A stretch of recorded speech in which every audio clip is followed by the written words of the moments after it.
tryna be like nobody else. No, I ain't tryna be like nobody else. No, I ain't tryna be like nobody else. Cause I'm having too much fun tryna be myself. No, I'm not the type of chick that like to follow trends. I got a small circle, no, don't need a lot of friends. You know I gotta get this money cause I like to spend. I see you haters watching, so I just give you a grin.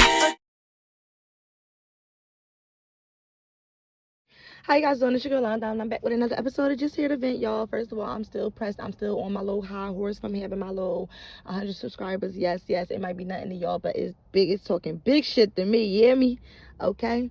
Because all it is only up from here. It's only up from here, okay? Now, you already know what time it is. I'm doing my review for Raising Kanan. So the episode started out with Jimmy. He at the bowling alley with all of his homies. They out there, you know, bowling and whatnot. And, you know, 50 Cent is doing a narration, you know, they talking, but you could tell how they setting it up. They always do real good with how they set stuff up. Like, you could tell by how they were setting it up that, you know, something was great happening to him. And to be honest, I thought that Rock herself was going to be the one that was going to pull the trigger on Jimmy, but it ended up being Lou. Lou back in the game. He said he not playing with y'all no more. He back on his ish. Like, you know what I'm saying? I like to see Lou like this, because Lou is somebody you would at least expect, because he has an innocent demeanor. You know what I'm saying? So you're not expecting him to be out here putting in work like how he putting it in, but he definitely done caught. This probably like his third body that he done caught, because he caught the young boy from season 1, and then he caught Crown. She was trying to get him to catch Scrap, but she had to catch that body herself. And then now he done caught Jimmy. And I ain't gonna lie, Rock is out here making big moves. Like, she is really out here doing stuff like creating war with the Italians. Like, if I was, that's how I know I'm not a street person. I couldn't do the street life, because I would not be sitting there. I don't want no trouble with the mob. Like, zero. Because it's too many of them. You're not gonna be able to win. It's no win. You know what I'm saying? So that happens, and Jimmy's like, you don't want to do this, and it's like, Lou like, yeah, I do. You know, bam, hit him with the silencer. Yeah, I gotta give me a silencer. I love them Jones, but yeah. So back to that. Now we go to the funeral. You know, everybody was on edge trying to figure out if Marvin was still alive, if he had got shot. But everybody already knew what it was, that Miss Renee, Miss Renee was the one that ended up getting killed. And I ain't gonna lie, that made me mad. I was a little sad, but I didn't really care that much, because I feel like she wasn't on the episode that long for me to really be invested in her character. So it was kind of like, you know, just another body. But that's out here really changing Marvin. Like, Marvin really seeing things differently. He got a different perspective on life right now. You know, she helped him a lot and helped him with his emotions. So now he really trying to take what he learned and apply it to his personal life. But see, the problem with him trying to apply that to his personal life is he is a drug dealer.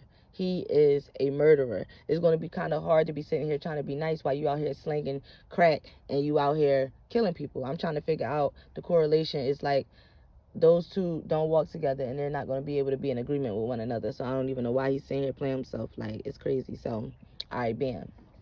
We move on from that. You know, he did a little crying at the what's that called? At the funeral. You know what I'm saying? They had their little moment right after that. Then we move on. Oh, excuse me, y'all.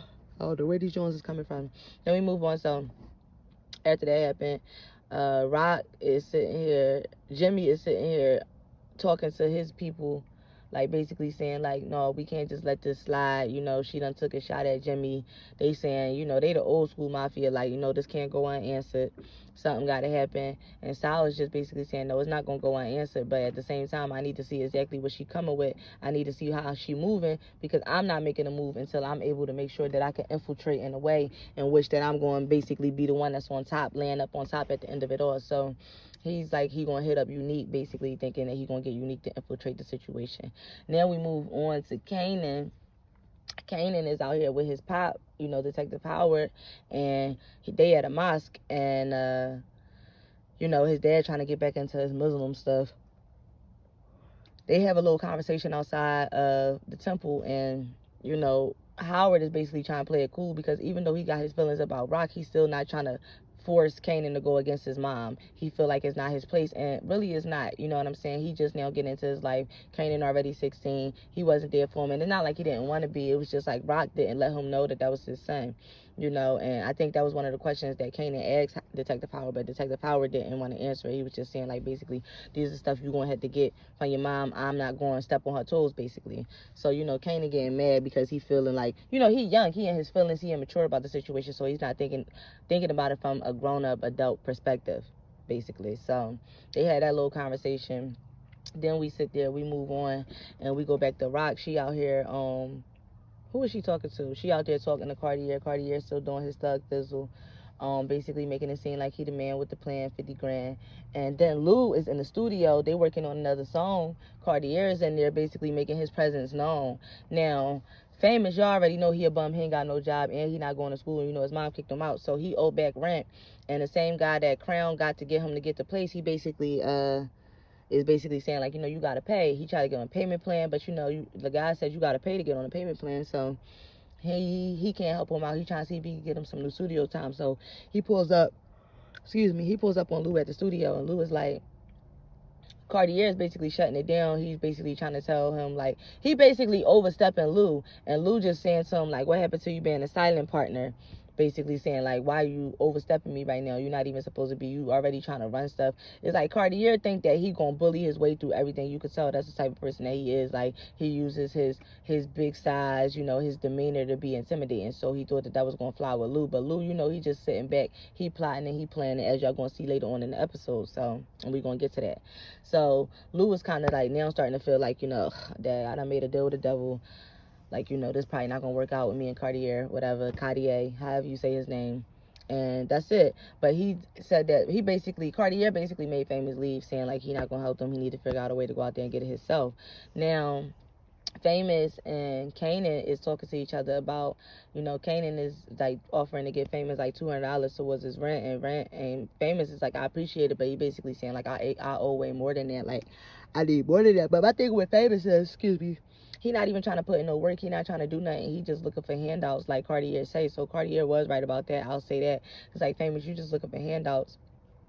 Famous is just, you know, he don't want to do nothing. So he lazy. He a pothead. You know what I'm saying? And that should be having him in slow motion. So the guy that Kanan had beat up, I forgot his name, in one of the other episodes that tried to steal from him, he came in there and, you know, he looked at Kanan. Kanan was like, yeah, like, you know what's up. You don't want no problems over here. You already know how I get down type shit. And, you know, that's Kanan, you know, throwing his weight around a little bit, because it's like he already know that he fuck boy ain't about to do nothing else to him. So what's up? And then Famous is figuring out, like, dang, how he always got money.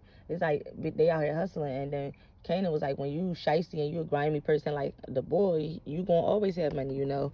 And, you know, that got Famous to thinking. He's starting to think he plotting, he planning, he's scheming. He about to be grimy.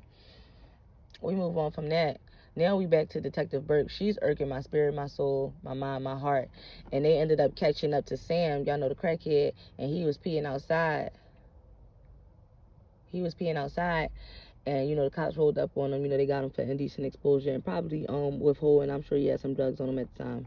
Whatever, whoop. And it was so funny because then he, all of a sudden, he's saying he remembered, because y'all know that he actually did see Kanan as the one leaving the parking lot when he had shot Malcolm. And to go backwards, Kanan did bring that up to Malcolm, like, you know, she had me come out here and do this, and Malcolm was like, you know, I don't even want to bring that up. He's basically saying he didn't want to talk about the shooting situation because he already know that Rock made him do that, you know what I'm saying? And also he didn't know that that was his dad. You know, they both still trying to find how to have a relationship with each other, because they both just kind of sort of finding out about each other, you know, so they don't really know how to act or behave. Malcolm never had any kids, and as far as Kanan knew, his dad was dead. You know what I'm saying? So we move on from that. Famous, like I said, he plotting and he's scheming. Cartier, he comes to Rock basically saying, like, he's trying to get 50% of her business, basically saying, like, he's trying to be her 50% partner. Just like he made the deal with Lou, but he asked for a smaller percentage. But Cartier trying to get money every way the cookie is crumbled. So he's where he flexing to Rock, but the whole time all Rock is doing is just taking all the stuff that he's saying and, you know, using it. Basically, she gonna end up using it against him, because it's like he already done told her all his intel, all of his locations, and basically done told him how to run his business. And because he's not treating his people right, she bailed out one of his guys that he had got beat up. And, you know, now he thinking about working for Rock. You know, he just needed to see, like, what kind of power move she was making, because, you know, this is the Power series, so y'all know that everything is always about a power move in some way, about how you going about the situation. So he done did all of that. Famous plotting and he's scheming. Marvin and Jukebox, they having a little conversation. They sitting down eating. She asked him about the funeral. She asked him, did he cry? He gonna say, my glasses was on. He gonna say, I don't know, I had my glasses on. I ain't gonna lie, that was funny. Marvin always got some funny lines. I love Marvin. He's hilarious. He's really, really, really, really funny. So you could see that they trying to get back on a good foot with their relationship. Marvin finally apologized to her, and you could tell it was sincere. And, you know, Juke gave him some real good advice, basically saying, like, you can't really do anything good for nobody else until you do something good for yourself. Basically saying, like, all of the stuff you're talking about starts from within. And that's anything in life. Like, it always starts with you first. You cannot sit here and help nobody else until you help yourself. And that's in any way or any way that means. Like, you know, so, all right, bam. They do that. I like that they get their relationship back together. I'm trying to figure out if Kenya is going to pop back up in some way or some capacity, you know. So now Lou and Marvin and Rock, they talking to each other about what the next move is. And she telling Lou, like, you need to be 100% in. I'm basically like, this is my last time bringing this up to you. You in. I know you're trying to step away, but I need you to be 100% in because we're going to need basically all of our manpower to go up against these Italians. And Lou was like, you know, we can't beat them. And she was just saying, like, we don't got to beat them. We just got to make them bleed. So she's saying basically just handicap them or hurt them in some way where it's going to take them a little while to get back. So Marvin, you know, he had a little moment with Lou, like, you know, I think you was taking the ball out for me, you know. And Lou, and he was like, I know that it was my fault that, you know, we was even in that situation. And Lou basically just saying, like, come on, you my brother. Like, at the end of the day, we might argue, we might fight, we might do a lot of things, but you family, you blood. So, you know, that comes first. That's solid. And I really liked that little moment right there for them. That was real cute. Then we go back to Saul. He's sitting here. He having a meeting with Unique. I mean, I always like Unique's character, you know, because he got his little funny stuff with him, and, you know, he be on his thug thizzle. But it's like, you know, the fact that him and Rock had their little stuff in the past, and, you know, they done did they thug thizzle to each other. He still is he's solid. You know what I'm saying? Meaning, like, he's not about to be sitting here ratting her out or writing out her operation just because Sal is asking him. He basically saying everything that Sal did for him as far as the jersey, having him being in charge, was, you know, business. And what he's talking about right now is personal. And he basically is telling Saul, like, I'm not getting involved in between you and Rock beef because that don't have nothing to do with me. And, you know, if you really look at the situation, it really don't have nothing to do with him. You know what I'm saying? So I respect that he not going rat.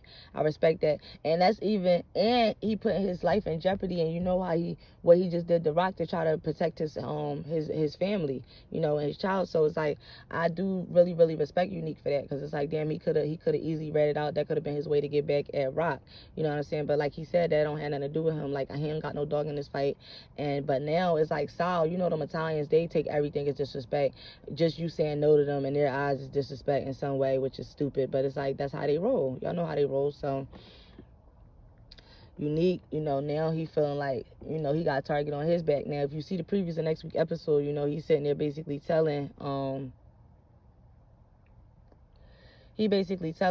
Rock and them, like, what's going on, that the Italians is coming and what they got going on, whatever. So I'm like, all right, okay, you know, that's cool. You know, I could see that he trying to warn them, but like, warning them is really he trying to help himself, because he know that he probably got a better chance, at least at living, if he dealing with Rock versus the Italians, because they'll take you off for no reason.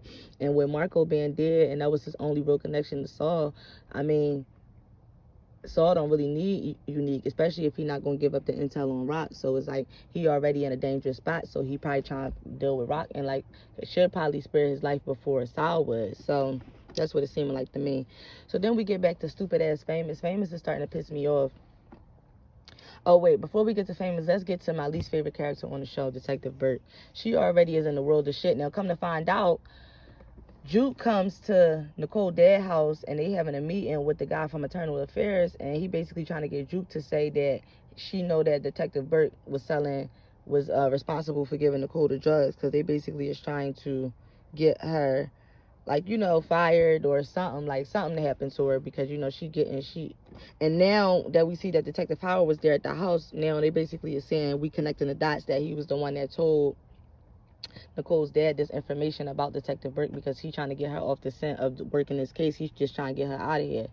So Detective Burke is going to end up either getting herself fired or she's going to get herself jammed up with her job to a point where she's not going to even be able to investigate. But she seemed, you know who she act like? She act like Sax. She's like the Sax of this show. Like, you know, it's just like she don't understand no means no. Everybody is warning her to stay away from this case. Her girlfriend, Howard, the captain. Like, she's not listening to anybody. And why, my thing is, which you don't got no other cases to investigate, why are you so hell-bent on trying to find out this information about your own partner when, like her girlfriend said, nobody like cops that's investigating other cops because now you look like internal affairs, and then if they can't trust you, you can end up in a body bag. And cops is the quickest ways to kill each other because they already know how to plant evidence, hide evidence, make it seem like it's an accident. Like, they know how to do all of that stuff. So why she's playing around, it's like you could tell she's insecure and she feel like she got to prove herself, because the only reason she got the job as a cop is because her family was police officers or whatever. So bam, we get that situation done and over with. Detective Burke sitting here trying to get some information from Sam, the crackhead, but it's like he's not even a credible source. You know what I'm saying? Because he's a crackhead. So I guess they get through the grapevine of that, and then Howard is sitting there watching her talk to Sam and give him a couple dollars basically so he could rat. And he already know that Sam probably seen him out there in a lot that night. So I don't know. They didn't show him going back to tell Rock, but you know that information probably got back to Rock through Detective Howard. You know, he trying to warn her because, you know, that's their son life that he care about. You know, that's his life is the one that's on the line. So he trying to look out. So they put Marvin on it in the midst of them having that meeting, Rock, Lou, and Marvin. They put Marvin on Sam, saying basically they got to get rid of him, like dead him out. And, you know, Marvin on his trying to be copacetic type tip, so he don't want to kill him. He ended up taking him to the bus station, told him to get on the bus to Atlanta, and he gave him like a big stack, like a fat stack of cash. But, you know, y'all should have known a crackhead can't be trusted. And I don't even know why, Marvin, I understand you trying to do the right thing, but you can't trust no crackhead further than you could throw them, and that's nowhere. So it's like, I don't even know why you even thought that was going to work out. So he gave him some money. That nigga, I think they went like 3 lights down, and he got right back off that bus. So we already know he going to end up being a problem. Now, I don't know if he's going to be a problem in the next episode or if he's going to be a problem in season 3, but Marvin should have just killed him. And it's like, now he putting Marvin in a bad situation because Marvin told him, like, if I see you again, I'm going to have to murk you. And it's like, he a crackhead. He thinking he playing. He going to find out that he done played with the wrong person. And you could have just had that nice little stack of money. You could have started a new life. I don't even know why Marvin think everybody deserve a chance or why everybody could change. Because everybody can't change. People are capable of change, but everybody is not capable of change. So that just is what it is. So he ended up, that's another loose end that he didn't tie. And that's just something else stupid that Marvin did, because you got to think, they only about to be at war right now with the Italians because of Marvin. Then we asking you to sit here and kill him. You want to be sitting here sparing his life. Now you could potentially be messing up stuff for Kanan. It's like everything has a chain reaction. You know what I'm saying? So it's like you fucking up again, Marvin. I understand you trying to get your life together, but this is the wrong time to be sitting here playing around when y'all about to be at war with the Italians. Any loose end that you got, you need to tie. Like, you need to get it together or leave it alone. So he does all of that. Then we move back to Famous stupid behind. He's sitting there. He goes to Palomar house while Kanan is asleep. He sneaks out because he think he about to run down on the bull that tried to rob Kanan. And he gets a gun from Corinne, and she didn't want to give it to him at first, but he basically was telling her, like, look, you know, your mom did X, Y, and Z. You know, you hitting her with the guilt and, you know, the dislike she has for her mom. So he got the gun. He rolls up on the bull. But the bull knew who he was because Kanan, he was like, I know your bitch ass voice. That had me cracking up. That was funny. He was like, yeah, I know your little bitch ass voice. So he tells him about that. They sitting there. He in the hallway. He put he had the gun pointed at him, like, just open up the door. You know, he desperate. You could hear it in his voice sound like he's about to cry. So the other boy pulled up his shirt, like, I got a gun too. Like, what we doing out here? So as soon as he's about to grab for it, I guess Famous just panicked and he shot him like multiple times. But see, the bull said Famous' name in the hallway, so now Famous going to end up, like I told y'all, Famous going to end up having to get knocked off because it's like now you putting yourself in harm's way, and then you about to get Palomar locked up or anything because now she got a body on that gun. It's just, you did too much. You know what I'm saying? And, like, she could get in real trouble, you know what I'm saying? Because it's going to be all these questions of how he got the gun. Then things could tie back to, what is his name? Kanan. It's just Famous. Yeah, Famous gonna have to end up getting out of here. He about to be like D-Rock or whatever his name is. I don't know his name that they killed in season 1. That Lou killed in season 1. He about to be like him. So he ended up doing that. They didn't show Famous no more that episode. So I guess we're gonna find out what's going on in the last episode, the season finale. And then we go to Cartier, and then we hear the narration again from 50 Cent. We at his penthouse, and basically, you know, he going upstairs. He thinking he the man. You know what I'm saying? He made this face while he was on the elevator, though, going up. And it's like he could feel like something was wrong, something was out of place, because I think the elevator had made it stop like it wasn't supposed to stop.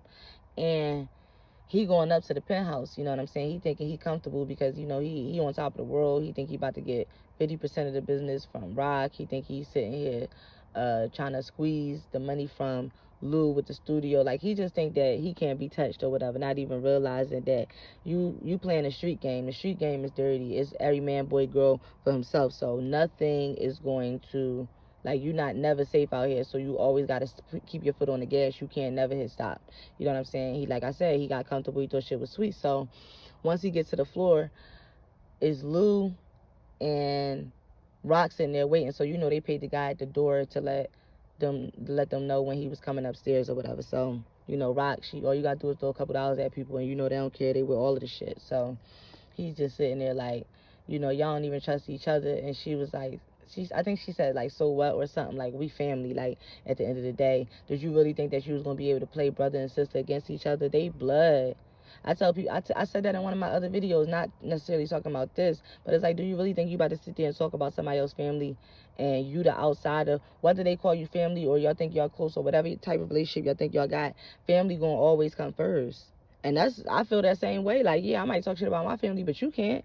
You know what I'm saying? That's just how it go. That's it, and that's all. So he started, you know, talking his shit like, fuck you. He called her a bitch, all this other stuff. And then they, you know, wet him up real quick with the silencers. And then, you know, she shot him in the head, and then Lou shot him again, and then they walked off, and that was the end of the episode. So it's a lot going on. We had a few bodies this episode. We had Cartier drop, and then we had the bull that Kanan beat up. He got dropped by Famous, and then Jimmy got dropped at the beginning of the episode by Lou. So it's definitely murders in the air, and I'm sure we're going to see plenty more murders the next episode. So we already know Rock is not going to die. I just don't know if it's going to be Marvin or Lou, or if somebody's going to be an innocent bystander. We already know Duke and Kanan is staying alive, so it's kind of like we just got to play the wait and see game. But I can tell y'all, so far this has been a really, really, really good season. The writing is excellent. The production is awesome. The acting is grand. It's a grand slam. You know what I'm saying? So it's all working together. So I can't wait till this last episode finally wrap up. Then we can start talking about what we can expect in season 3. So it's looking real good. And also, you gotta remember, Camacho body popped back up. That's gonna somehow lead back to the studio, because they're gonna start asking Luke questions. So it's just, we got a lot to look forward to for season 3, and I'm just excited to see the last episode. I feel like something's gonna happen with Famous. They either gonna kill him. I don't know if Sam's gonna pop up back in this episode, but he's gonna end up getting murked, and it's just gonna be some bodies dropping this next episode. Y'all tell me what y'all think about the episode. I give this episode definitely a 10. It was a 10 episode. The acting was great. The story was great. What was going on was great. So it's all good. And, you know, Rock about to start letting, the other guy about to start working with Rock. And he feel like, you know, she probably even colder than Cartier. You know what I'm saying? He said that to his friend. Because, you know, she done got them out of jail. She going over Cartier here. And, you know, they a little bit scared of Cartier. So they feel like, damn, if she willing to go over his head, like, maybe she really do got the juice. You know what I'm saying? She on her Tupac out here. But let me know what y'all think of the episode. Comment, share if you care, like, hit that subscribe button. Definitely like and hit that subscribe button. Do all of those things. And I'm going to see y'all in the next video.